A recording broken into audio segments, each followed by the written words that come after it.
In fact, I even remember saying to one of my therapists, literally, I don't know what to do with how much anger I have. And she said, quite unhelpfully, I don't know, but I'm pretty confident you'll figure it out. I now teach my clients exactly what to do with their anger, and it goes like this. You figure out what it's telling you, that it's a valid signal, and it probably means something about your boundaries are being intruded on, and that you don't like things as they are, and so you're going to have to do something different. Welcome to The Story Behind the Symptoms, a podcast from Symptomatic.me. Your host is David Clark, MD, a board-certified gastroenterologist who successfully diagnosed and treated over 7,000 patients with neuroplastic pain or illness. Each episode, we dive into our guests' life experiences to uncover the deeper causes of their symptoms. By listening to their story, you will gain insights that advance your own journey towards knowledge that becomes healing. Welcome to the Story Behind the Symptoms podcast. I am your host, Dr. Dave Clark, president of the Association for the Treatment of Neuroplastic Symptoms, and my guest today is Ellen Ronca. Why don't you introduce yourself? Hi, Dr. Clark. Hi, everyone. I'm Ellen Ronca. I'm a psychotherapist for 22 years in private practice, and now I designed and run a group program for healing neuroplastic symptoms called Chronic to Cured. Great name for it. I love it.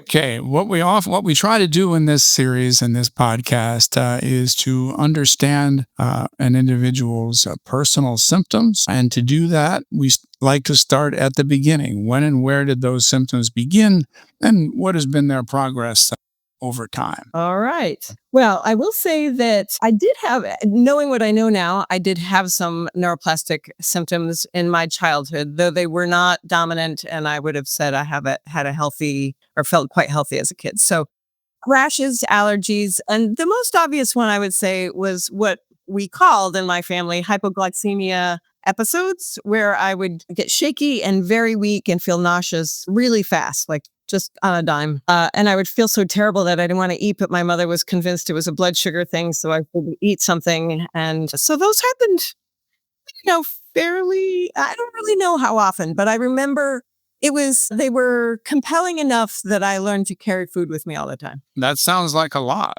Yeah, I guess. And again, I don't really have a very distinct memory of how long they lasted but I was a good eater and I loved, I ate regular meals. So I think maybe as I got older, it wasn't as big a deal. My neuroplastic symptoms really kicked in my late 20s. And it started with exhaustion. I came back from a trip with a flu, and then I used to say I never really got better. I was exhausted, I had body aches, dry eye, which was such a random symptom, tinnitus, GI issues, a lot of random things, rashes, yeast overgrowth, infections. There's so many symptoms. Plantar fasciitis, it's hard to really piece it all together, but that's what really, really kicked in my late 20s. Yeah, and certainly one of the characteristics of neuroplastic symptoms that they tend to be multiple. They aren't always, that some people just have one, but the more symptoms that a person has, particularly if they're not clearly explained by an organ disease or structural damage, then the more likely it is that there's a neuroplastic cause for all or most of them. Okay? How did things go from there? Well, I tried addressing them with conventional medicine and ran out of usefulness there within a year or two. It was pretty frustrating. And then switched to a holistic provider. And that seemed like a big aha at the time. But honestly, in some ways, I think they did put stress on my radar, but I didn't know the full picture of this mind-body model we now know and use. So symptoms kept coming. I had vertigo episodes, chemical sensitivity, at points, spasm in my back and neck, I had a chronic psoas spasm for, a couple of years. Honestly, they sort of all blend together in and out, not all of them at the same time, as often happens. I was diagnosed with food allergies and, we did extensive allergy testing, and I was on this, what I call a very short leash, and still only limping along. Really limited. I started tracking rigorously reactions to foods, and then just my, food world got smaller and smaller.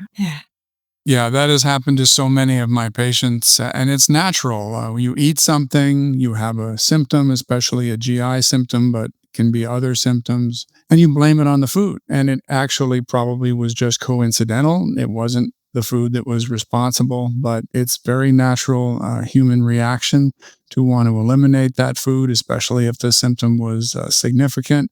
And I've had countless patients that have come to see me with extremely restricted diets.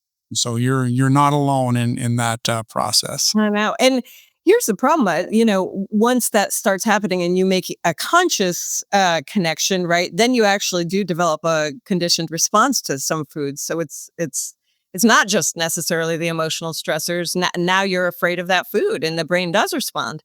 Oh, the level of deprivation and frustration, and frankly, anger and resentment is just, it was a lot, which is, part of the picture, right? Is because once the neuroplastic symptoms start, now you've got the extra stressor of all the things you're doing to try to resolve, and then all the ways that you're feeling deprived of fun and feeling good and all the extra appointments, so the amount of money, the amount of money I spent, trying to get well, and the amount of energy, I used to call it my part-time job, to get well. Everything I was doing took literally as much time as a part-time job would.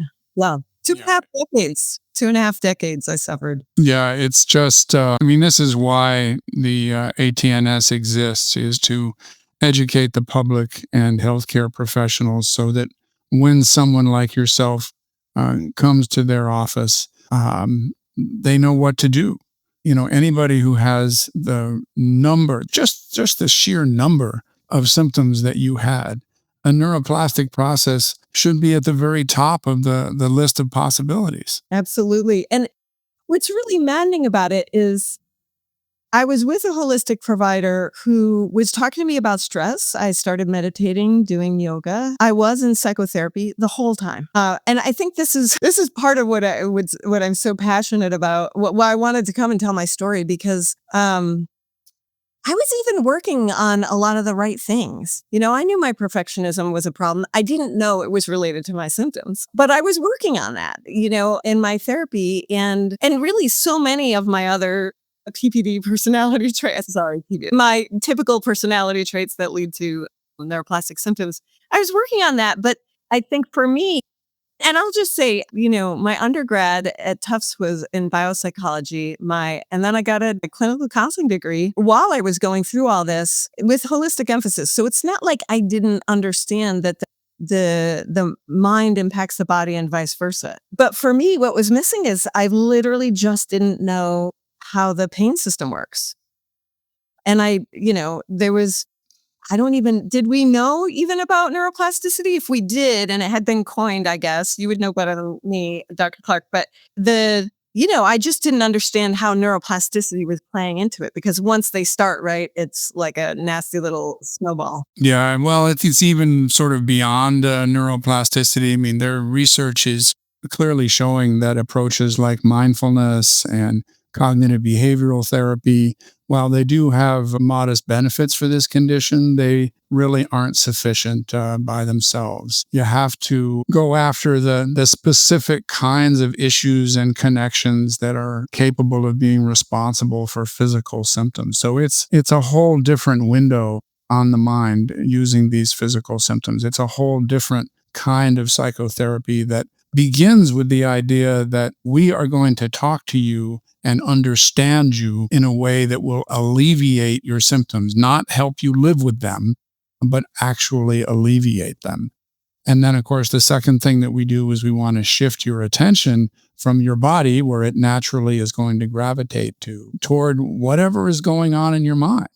And, we're going to talk about some of those things today, but the research clearly shows that this new form of what we're calling neuroplastic recovery therapies is vastly more effective. In the Boulder back pain study, it was 4 times as effective in terms of the statistic called the effect size, as you typically see with cognitive behavioral therapy, for example. In the UCLA study of older male veterans, it was directly compared with cognitive behavioral therapy, and the proportion of people who achieved the pain relief goal that they had in that study was 4 times greater in the neuroplastic recovery therapy subjects than compared with the cognitive behavioral therapy subjects. I mean, it was just light years beyond what had ever been seen before. Just shockingly good. All right, so let's jump to what actually did work for you, because you are better today. Are you still having symptoms?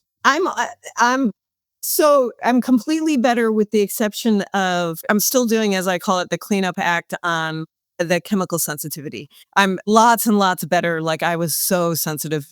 I used to be so sensitive that when I printed a document from my printer, the smell would give me a headache. That's how sensitive I was to chemicals. But I know that that's a, All right. People now want to know now what works for you. well, what you were just saying about all that research, it's so interesting because I would have said that over the years I would get better and then, I'd dip down and it was never clear to me why.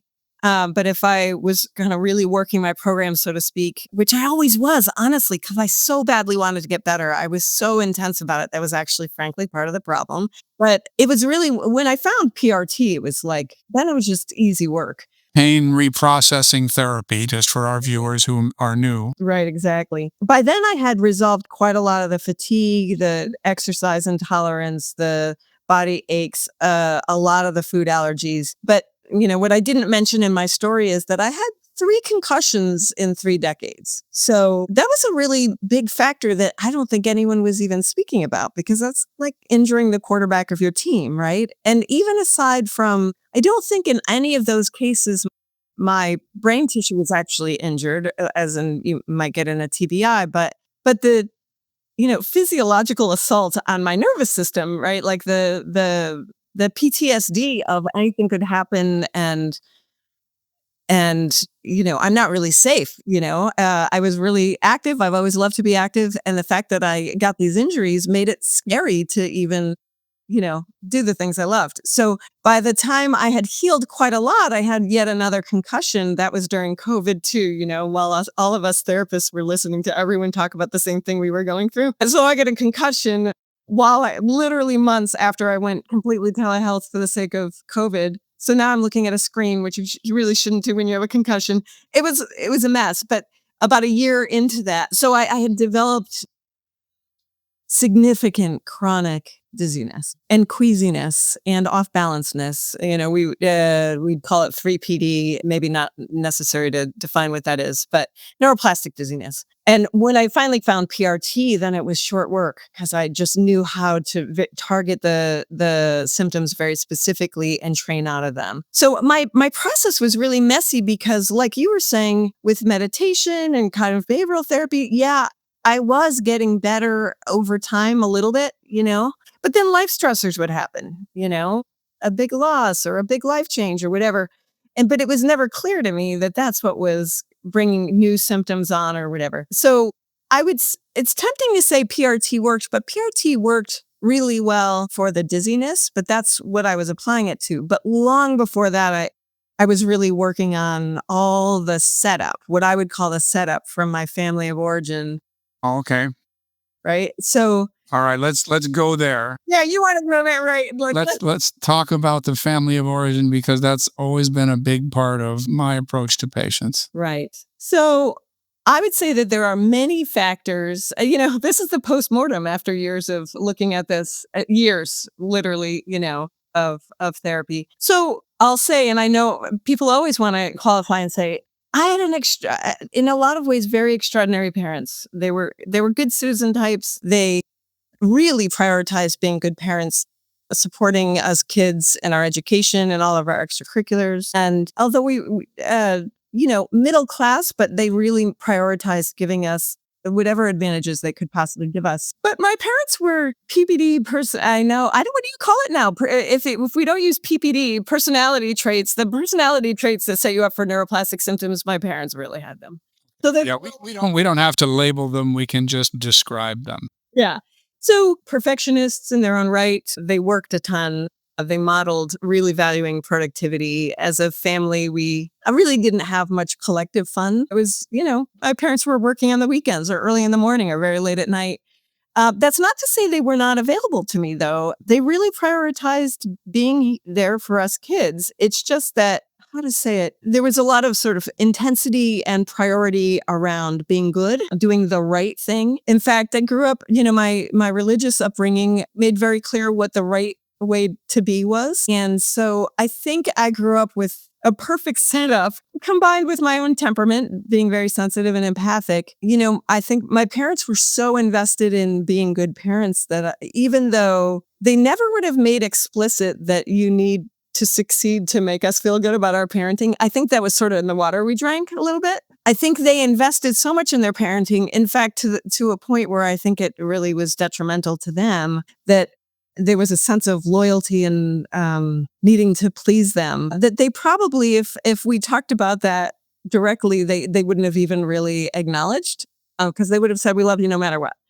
But I think there was a flavor of wanting to sort of live up to the family moral values and not want to disappoint them. Another factor was, you've probably heard the preacher's kid syndrome. I was a teacher's kid syndrome. Both my parents were educators. So prominently in my hometown, in the schools I went to. So there was a sort of, they were known and there was a sense of you're being watched and there were high expectations, So another piece to it was that my mother she was a case study in neuroplastic symptoms herself, even more severe than mine, I would say. She managed to continue to work and have 3 kids, but she really suffered. And her approach was very conventional and very pharmaceutical and never really even considered things like yoga, meditation, anything that would have been alternative or self-care like.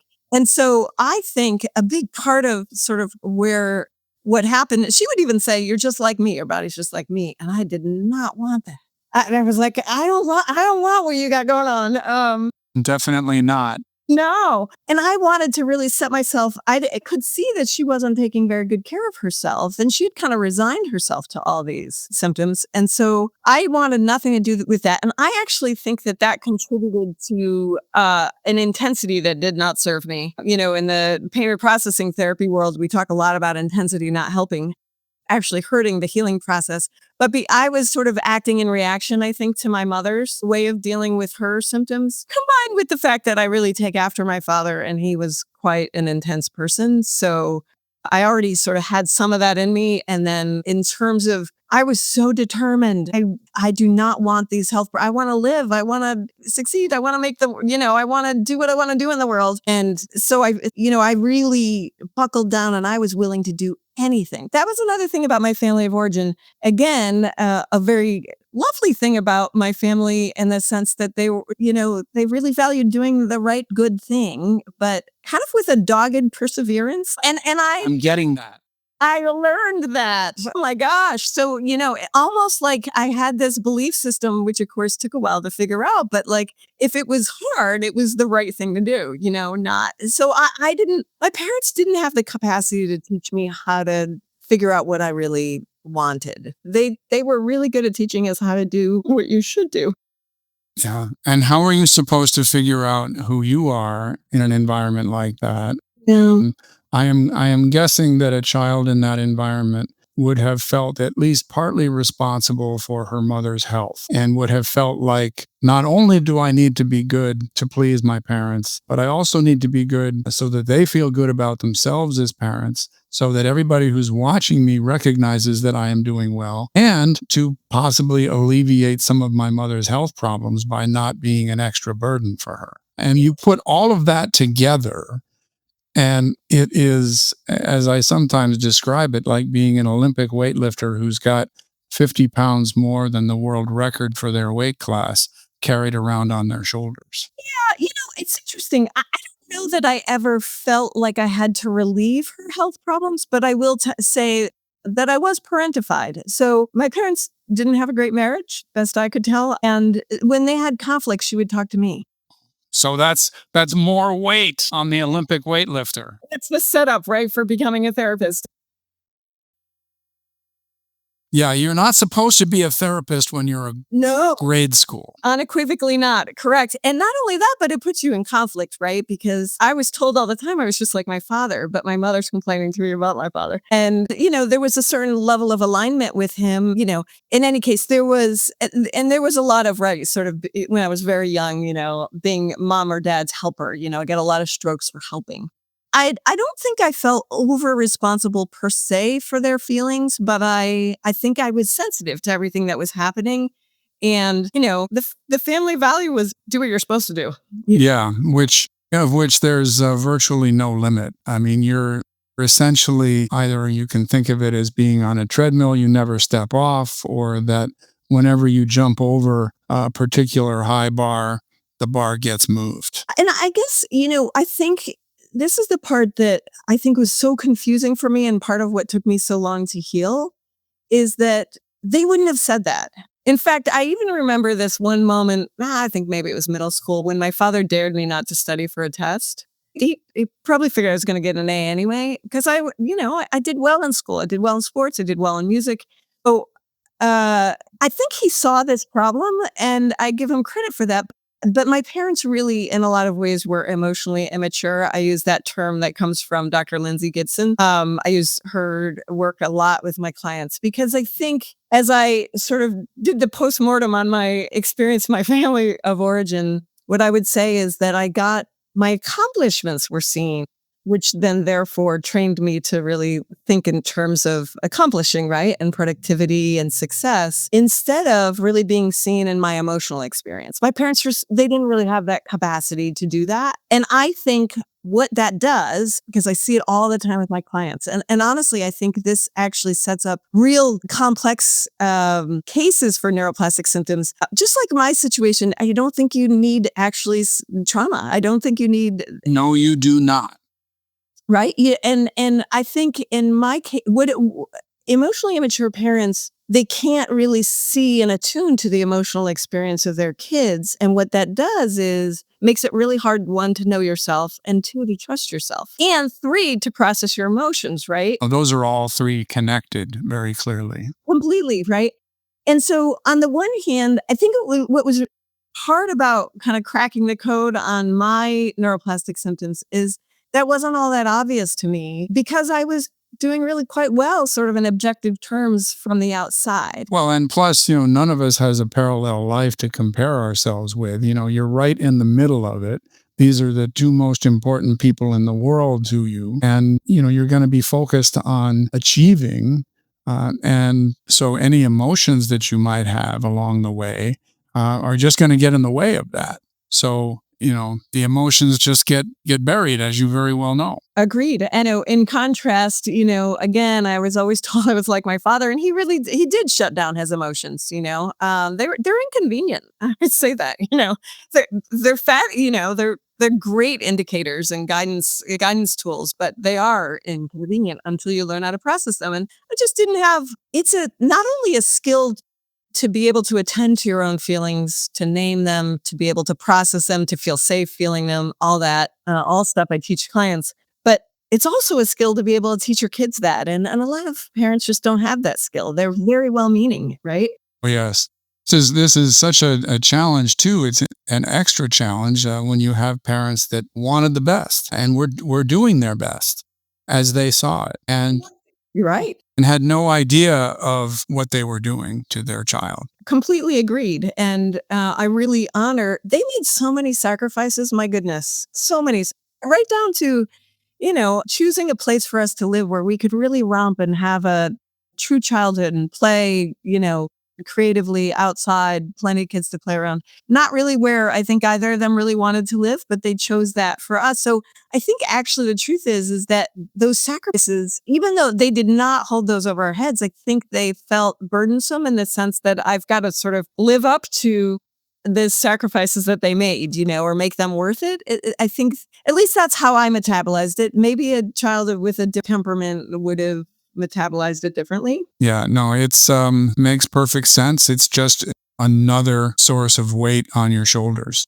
the fact that you knew they were making sacrifices for you. And that would be one more reason why you would focus on accomplishment and achievement and focus much less on whatever might be happening emotionally that could get in the way of that. Indeed. It's very, very difficult when you have parents that are doing their best and care about you and are, from their perspective, are trying to help you be the best person you can be. How can you be resentful about somebody like that? How can you even find fault? Instead, just the opposite is what you're going to do, which is to try to meet their expectations and turn the treadmill up even faster. And I think that's what leads to what taught me one of the biggest lessons as a therapist, because I mentioned, been doing 22 years of psychotherapy, and I specialized in trauma very early on and was using all kinds of alternative techniques to heal trauma pretty quickly, EMDR in the beginning and then other techniques. But what was interesting is that those techniques didn't always resolve pain. In fact, most of the time they didn't. And I couldn't really understand that as a therapist early on.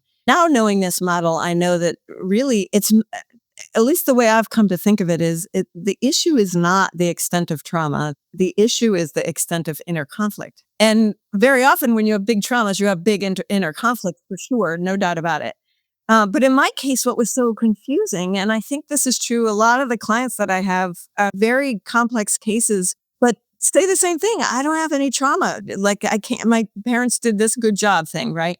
But the inner conflict about being actually angry or unhappy or unsatisfied with how I was treated when all that stuff was, provided, I think that was really hard for me.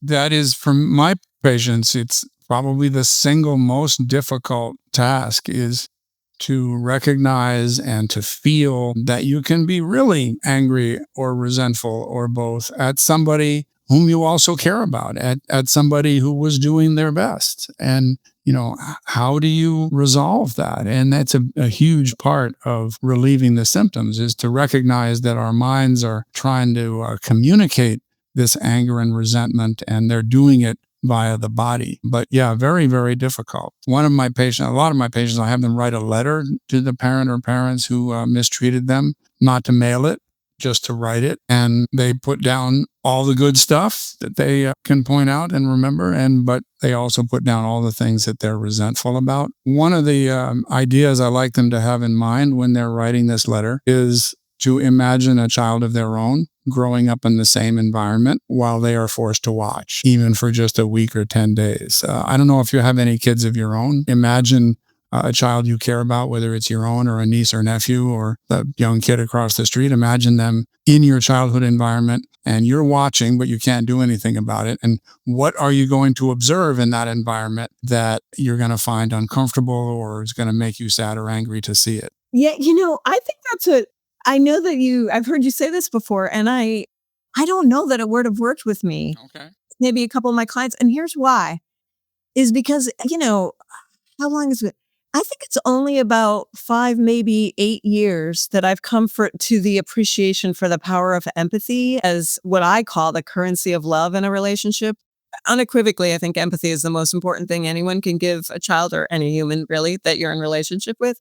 But I think for all the years that I was trying to process, do my own psychotherapy work, my own healing work, I don't think I would have even noticed that I wasn't getting that in my family of origin, is my point. And I think that level of being seen in my emotional experience, I'm not sure it was that obvious to me until, so would I have seen it? I don't know. All I know is that what was so powerfully healing to me, in addition to learning about PRT and learning PRT and understanding neuroplasticity and how to literally train the brain out of symptoms, was doing what I call self-empathy. We talk a lot about self-compassion, but I think for a lot of people, self-compassion boils down to like, oh, I'll take a bath tonight instead of make myself read an email. But I mean literally self-empathy, really seeing ourselves, turning in toward and noticing our emotional experience and validating it for ourselves, because I think that's the key ingredient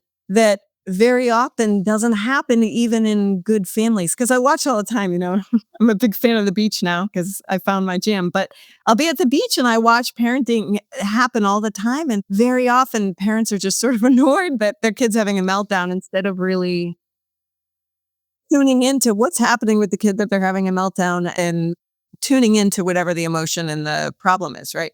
So my point is that I think I don't know if that would have worked for me. I think it would have that trick works really well for most people because there are objective behaviors that are problematic. Well, how did you find, you mentioned anger and resentment. How did you find your way to that? That's a really good question. I think it really, when I found the kind of what I call messy emotions journaling, sort of my brand of, like brutal honesty kind of journaling. I've been journaling again I was journaling long before any of my neuroplastic symptoms showed up. But when I finally figured out, what I'm really looking for is inner conflict, I went looking for it, right? And so I think that was a big part of it because for me, healing kept kind of coming, but it always felt like I'm not entirely there yet. And eventually I came to, okay, so I guess the point here is that I'm not done. There's something still a little bit unresolved. And so for me, my journaling process really usually takes me back to something doesn't feel quite right in a relationship, which brings me to what I call believing and grieving. Like, I think if you had emotionally immature parents, you're inclined not to believe yourself, is how I call it. And I don't, by the way, mean believe in yourself. I mean believe yourself, like believe your experience about something. Because for me, I would discount myself all the time. I would invalidate myself all the time. I'd feel something, but then I would sort of, because of my spiritual values, I would be like, well, gratitude or anger? I should go with the gratitude part, right? So I would invalidate those other emotions. And at some point, I think once I understood this model, I was like, no, I got to let myself feel those things. But really believing myself meant that I had to make some big adjustments in relationships. And my experiences, again, if neuroplastic symptoms aren't budging, it's usually because you're not believing yourself about something that's really not working in the relationships you have. And it could be, your parents, your kids, your siblings, your spouse, whatever. But that there's something that's not working and you're sort of downgrading it. In fact, I even remember saying to one of my therapists, literally, I don't know what to do with how much anger I have. And she said, quite unhelpfully, I don't know, but I'm pretty confident you'll figure it out. So I now teach my clients exactly what to do with their anger. And it goes like this. You figure out what it's telling you, that it's a valid signal and it probably means something about your boundaries are being intruded on and that you don't like things as they are. And so you're going to have to do something different, right? Anger is always legitimate. She wasn't saying it wasn't legitimate. She just gave me no skills for I have a little anger about that therapy, obviously. Anyway, I think when I figured out, and this is the part where I was talking about believing and grieving, because when I started believing myself that my anger was legitimate, what that meant is I need to grieve and it really radically accept certain relationships weren't ever or weren't going to be what I wanted them to be, and that I needed to adjust accordingly. And I think with my dogged perseverance, my intensity, I was resisting that. And back to the extent of neuroplastic symptoms to me is usually related to how much you're resisting what is, right? And so for me,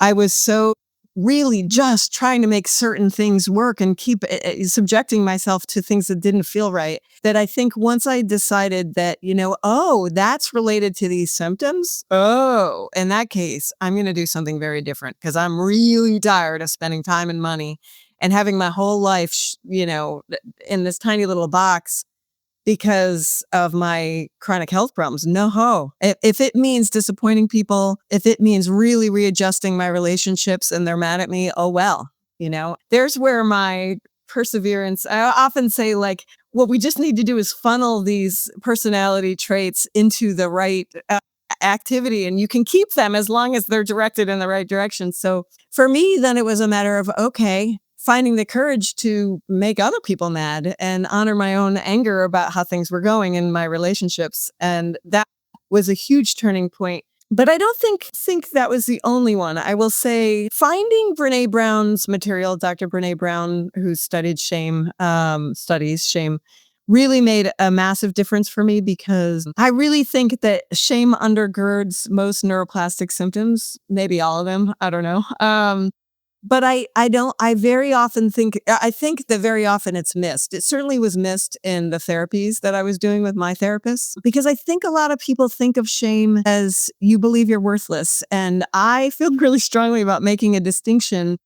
I think when you're in shame, you can feel worthless. But in my case, it was missed because I never would have said I'm worthless. And my spiritual belief system said I'm not worthless. We all have equal innate value and integrity and all that. So that didn't make sense to me. But the emotion of shame, understanding the emotion of shame was a total game changer for me because, and this is often what I teach clients is that there's the emotion of shame. Most people don't even recognize it. What they notice when they're in shame is the thoughts that go with it, which are, I'm not, some version of I'm not good enough or, I'm not something enough usually, right? Maybe I'm worthless, but in my case, it never was that.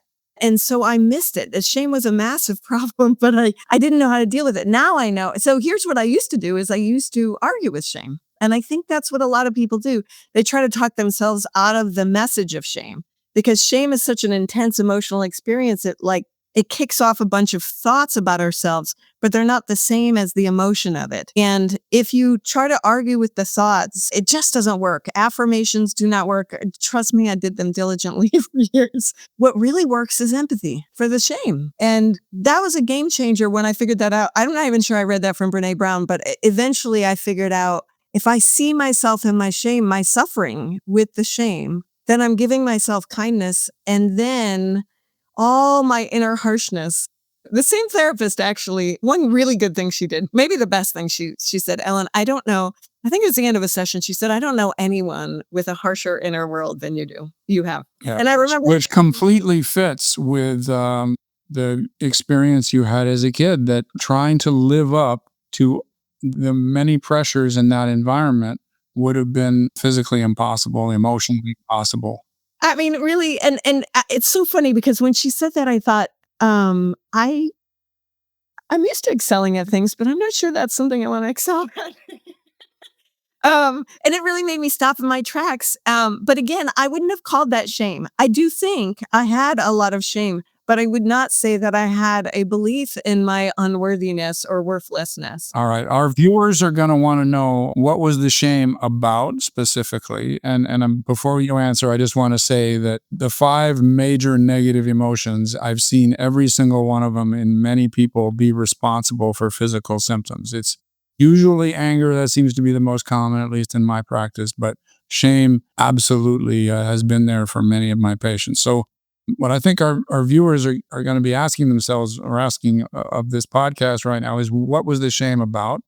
And I think we've already understood where it came from, but I think it's important to understand what it was specifically about. See, so I think that's related to the inner conflict issue because I think for me, it was about not living up to what I was supposed to be or do, right? And so if I was going to adjust my relationships so that they felt better to me, if the other person was upset with me or I wasn't, being the good daughter, spouse, whatever, the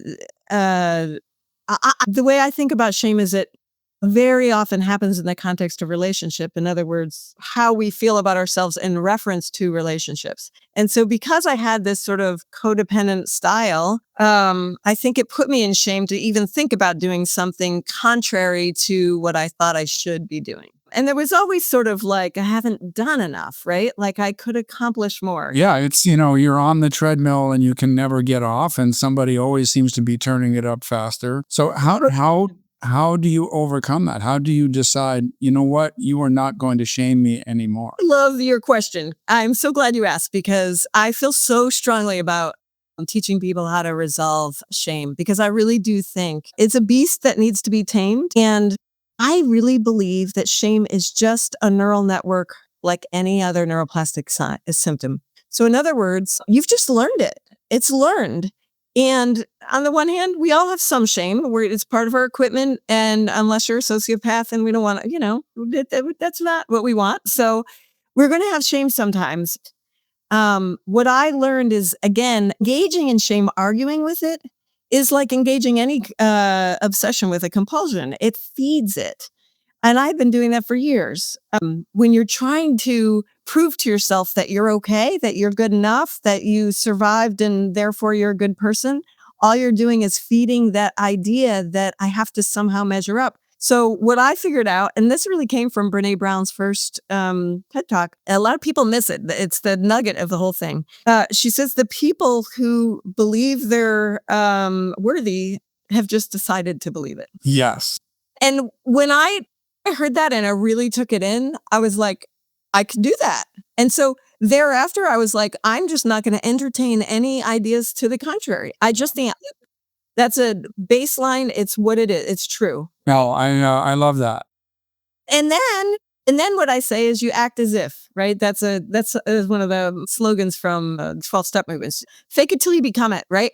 So you don't wait until, because that's what I used to do, right? Well, I wasted time, money. Those are big things for me. Wasted time, money. I beat myself up terribly, right? But I also like to, show people that if they can understand the magnitude of what they had to overcome as kids, which you absolutely had a massive magnitude of issues to overcome as a kid that were of no fault of your own, that people can take pride in that. That they've, the analogy I use, and people who watch this podcast have heard this from me before, but as if you had parachuted into the Amazon jungle as a toddler and had to find your way out. And that anybody who can do that has done a remarkable thing.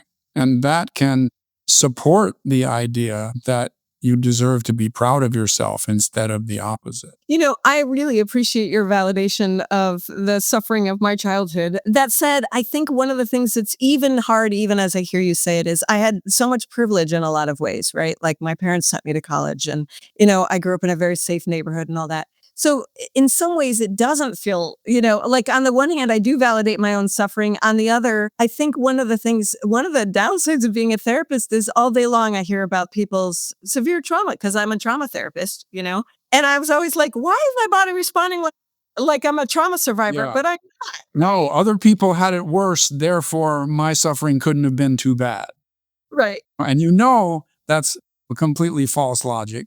I do. You know that, just because you had lots of good things, which you did, and that doesn't make the bad things less bad. 100%. And I think I did arrive there.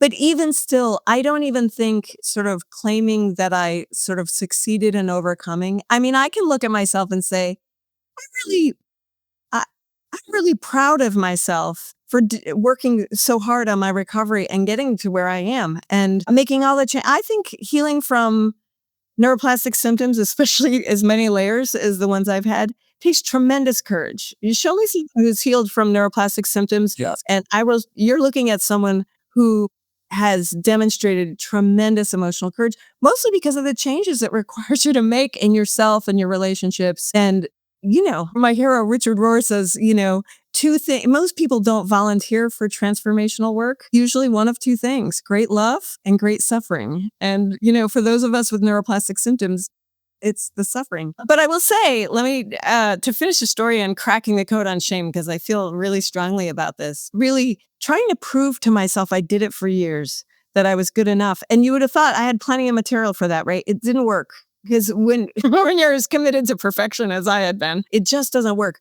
What really worked was empathy, genuine empathy. I see how hard it is for you to make a mistake and or waste money or time or something and really struggle with that. So seeing myself, that was one of it. And believe it or not, I know you're going to believe this. You're going to love it, actually, Dr. Clark, because I hear you say it all the time. I think sometimes trying to solve the shame nugget works best if you don't hit it straight on. Besides what I was just saying, which is you've got to just decide that you're unequivocally worthwhile, just like everybody else, and then act as if. But the other thing for me was honestly finding my jam, what I call finding my jam, which is, finding fun. In school, I played sports and music, and so fun was built in. And then when I hit my 20s, it wasn't that obvious because I played team sports and I didn't know.